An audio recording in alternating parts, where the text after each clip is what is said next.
I know that sentiment is not shared by everybody. So with Crysis 3, Crytek is trying to appeal to everyone with bows. Stealthy, nasty, one-shot and you're dead bows. I kind of like them. Not enough to see the Hunger Games, but I get it now. Of course, the game is more than just a Robin Hood at the edge of the apocalypse. Taking place 20 years after the events of the first and second game in a world governed by the Cell Corporation, who now harness limitless energy from the tech of the Ceph aliens, defeated at the end of Crysis 2. You return as Prophet, freed by his former squadmate Psycho to fight the Cell Corporation in their rebel army. Of course, things go a little awry and the aliens are back, and you're once again saving the world from the brink of destruction. The story is kind of ridiculous, and some of the dialogue is cringeworthy. One big sweaty armpit. But the exceptional production values carry the silliness with the slick effectiveness of a Bruckheimer picture, and it's easy to get lost in the spectacle. Just try not to pay too close attention. No, piss off. The real star of the show is the art direction, depicting a devastated Manhattan which has undergone a reclamation by natural life and affords not only some awe-inspiring backdrops, but some very clever level design that plays very well with the nanosuit superhero abilities. Tall grass obscures enemies, canyons created by nuclear blasts cleverly turn the remnants of man-made structures into something feeling Paleolithic.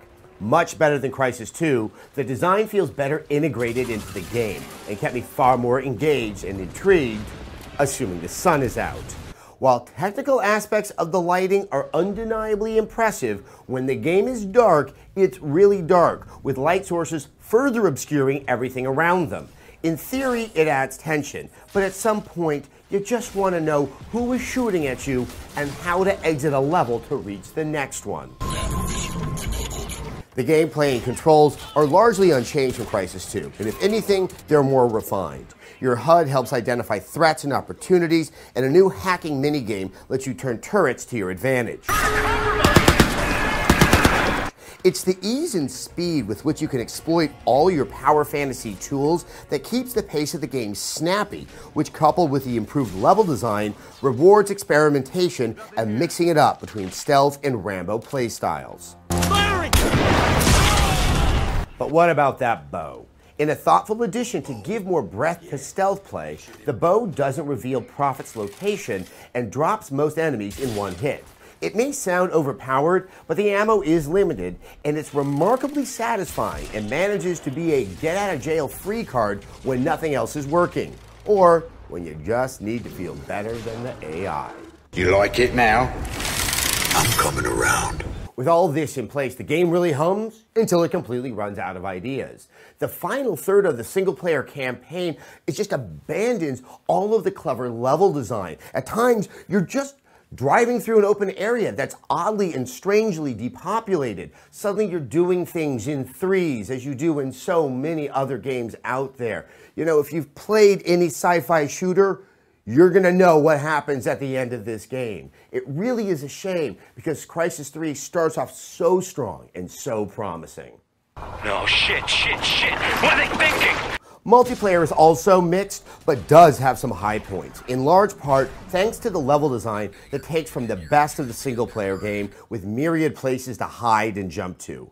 The modes that work best are those that keep players in constant motion around the level. Team Deathmatch, Spears, a King of the Hill style mode, and especially Extraction, which has one team trying to collect enough objects and get them to an evac site.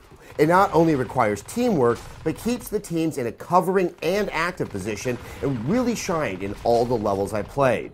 Less successful is the Crash Site mode, which has two teams fighting over the same randomly chosen points. On levels of these sizes, forcing all the players into one area undermines its design highlight and typically turns into a manic free-for-all. Another unique mode is Hunter, which gives two players unlimited stealth and just a bow as they track down and kill the cell operatives of the other team, who then become hunters themselves after death. It's quite fun, but the rounds are very short, and as much as I wanted it to, it never evolved into something more sophisticated than its basic premise. Similar to Assassin's Creed's multiplayer mode, it's hard to see the shelf life.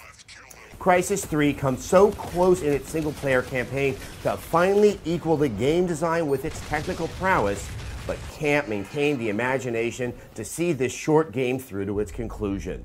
Throw in some strong, if not remarkable, multiplayer, and you have another case of the what it could have been. Hey, at least there's that bow. A 3 out of 5.